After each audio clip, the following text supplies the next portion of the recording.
Okay. So on this set of notes, we're talking about minerals specifically. This first slide, hopefully this graph looks a little familiar, hopefully, um, based on things that you looked up and found for the project. So these are elements that are in the Earth's crust. So of all the stuff that's in the Earth's crust, 98.5% is one of those 8 elements. We'll talk maybe Friday. If not Friday, then next week about why there's so much oxygen, and based upon how much oxygen there is, why there's that much silicon, and the relationship that those two have. We'll talk about that when we start talking about the mineral families and all that. Right. So with the minerals, there are 5 requirements for something to be considered a mineral. And the first requirement is that it's natural. So it's not man-made. It's, something that if you went to the right place on Earth and dug in the right place, you could find it existing naturally. Or you can also think of it as, if humans weren't here, would this, whatever it is, exist? Like this eraser. If I were to find this eraser, clearly, if there weren't any humans, there would not be an eraser laying around. So not a mineral. So that's the first requirement, is that it's natural. The second is that it's solid at room temperature. It's kind of a normal average temperature, that kind of 70 to 75 degrees, whatever. It's not like a room that has no windows in the Antarctic or something like that. It's just a normal room. So it's just solid at room temperature. So no liquids, no gases. The third one, definite chemical composition. It's just kind of a long way of saying that it has a formula. So it has a specific formula, and if you put even the same things together, but not in that same combination or the same amount, then it's not that mineral. So we talked about a few compounds that have specific formulas, and again, if it's not that formula, then it's not that thing. If you make cookies, if you're making chocolate chip cookies, but it doesn't have chocolate chips, then that's not a chocolate chip cookie. The fourth one, atoms in a pattern. That's just another way of saying that it has a crystal structure. And I know personally, when I hear crystal or something like that, I automatically think of something that looks, kind of like glass or, like a gemstone or something like that. And those, those definitely do have a crystal structure, but even things like metal can have a crystal structure, because all that means is that the atoms inside that mineral have arranged themselves in a specific pattern. And the way that those atoms arrange themselves then gives rise to the shape of the crystal. But it doesn't, for something to have a crystal structure, it doesn't have to look like glass or colored glass or gemstone or something like that. There are other things that can have a crystal structure and that do have a crystal structure. And the fifth one is it's inorganic. So the stuff that it's made from, the atoms, the elements that make up that substance have never been part of something that was alive. So it's never been, an animal or a plant or anything bacterial or anything like that. It's always been outside of all that. So those are the 5 requirements for something to be considered a mineral, which I don't know, maybe put a star on those or something. It might be good to know at some point in the near future. Wink, wink, nudge, nudge. This might be good to know. All right, so this next one, what I'm going to do is I'm going to show you some slides with some different materials, substances. On this sheet, you can type in the name of that, and then as we go through it, we'll figure out if it's a mineral or not. So then next time you can use circle or highlight or whatever. So you have that information for you. All right, so the first one, salt. What do you think? Does anybody have an idea if salt is a mineral or not a mineral? You can kind of think through the requirements.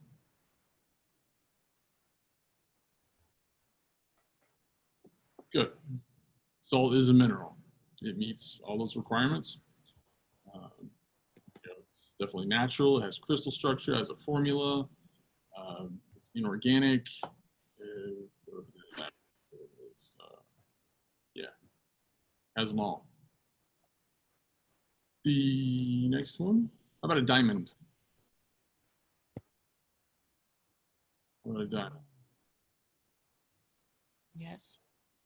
Cool. Diamond is a mineral.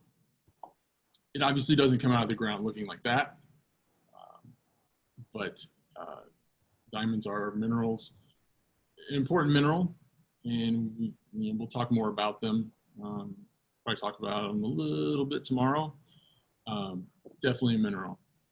I tried to get some diamond samples for everybody to have, but it wasn't in the budget. So all you can do is try, right? How about this next one? Water. No.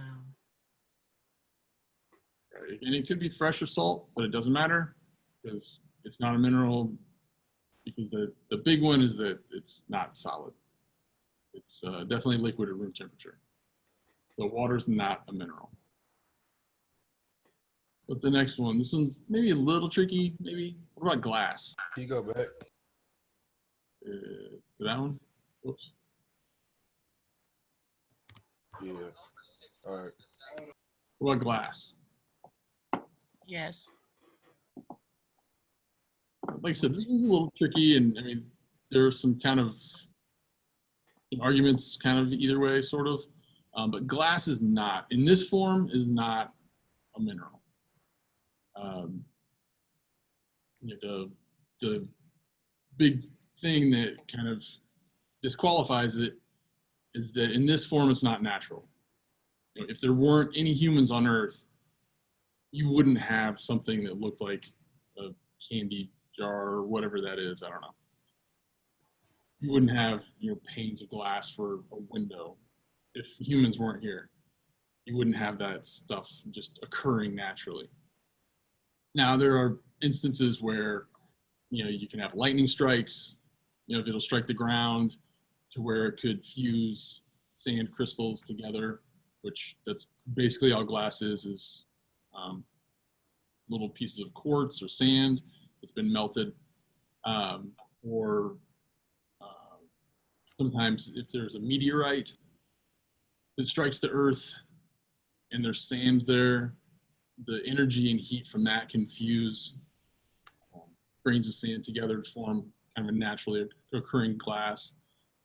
But those, would be an argument for being a mineral in those specific things. But something like this, like I said, this wouldn't exist if we weren't here. The next one, this one's also maybe a little tricky. How about coal? There's kind of a key piece of information about coal that if you know it, it will make a big deal, a big difference. Yes. All right, so coal actually is not a mineral. It does occur naturally. It's solid. Crystal structure, sometimes, but not so much. But it kind of depends on the type of coal. Formula, pretty much, but it's not inorganic because coal is derived from dead plants and animals millions of years ago. Even falls into that family of fossil fuels. So this would be an organic substance. So it's excluded from being a mineral. Although it does meet some of the other criteria, that's the big one that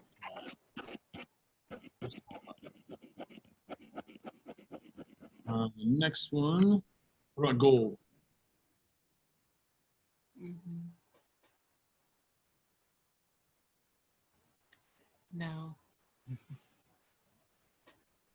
Gold actually is a mineral. Again, not in this form, but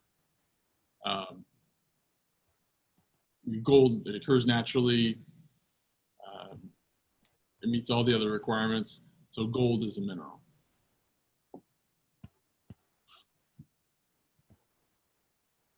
Okay. The next thing, kind of the two main ways that minerals are formed. The first one being from magma. So magma just being rock and everything else that's heated up to the point that it melts. And when it's underground, it's magma. As this magma cools, it begins to crystallize and harden. And that's when a variety of different minerals form. The size of those crystals is directly related to how long it takes to cool down. And I should actually change this slide. Instead of cooling speed, I should change it to cooling time. Because the longer that it takes for the magma to cool and completely harden and crystallize, the bigger the crystals are. The shorter the period of time is, the smaller the crystals are. We'll talk more about this when we talk about rocks. But the cooling time is directly related to the size of the crystals within the mineral. So that's kind of one of the big ones. Well, I mean, that is probably the most important one for mineral formation is magma and the cooling and crystallization of magma. The next one is evaporation. So by definition, evaporation is just something changing state from a liquid to a gas. When water does that, any dissolved minerals that are in the water are left behind. The water doesn't take it with them. So, just like in this example, which is little stalactites in a cave, as that water, on the surface soaks into the ground, soaks through rock until it reaches this cave, it has dissolved minerals in the water. With these little stalactites, the water will run down to the very end of it, and then it will evaporate, leaving behind the minerals that are dissolved in it. So it might be something that it's a layer that's a few atoms thick, but you multiply that out by hundreds of thousands of years or millions of years, it adds up. So evaporation is probably the second main way that minerals are formed.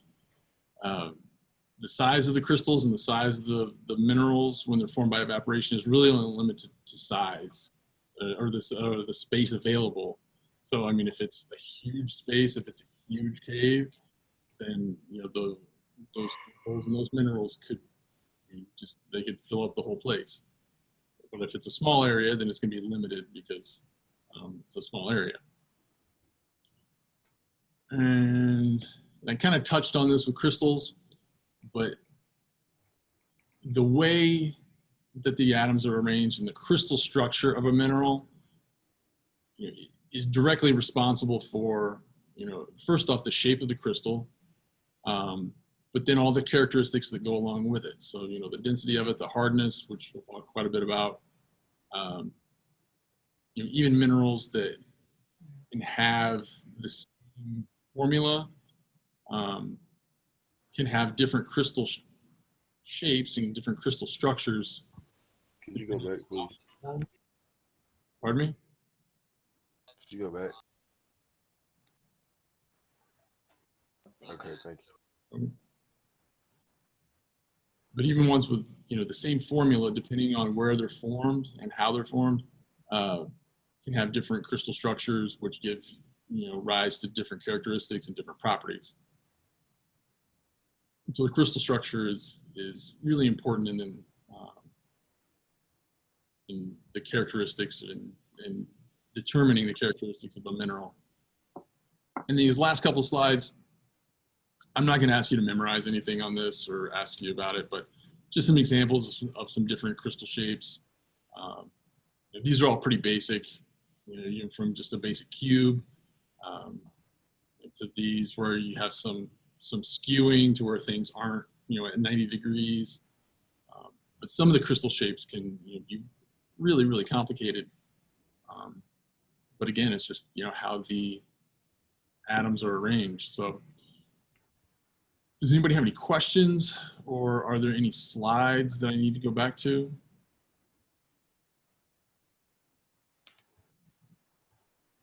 Okay, exit out of this.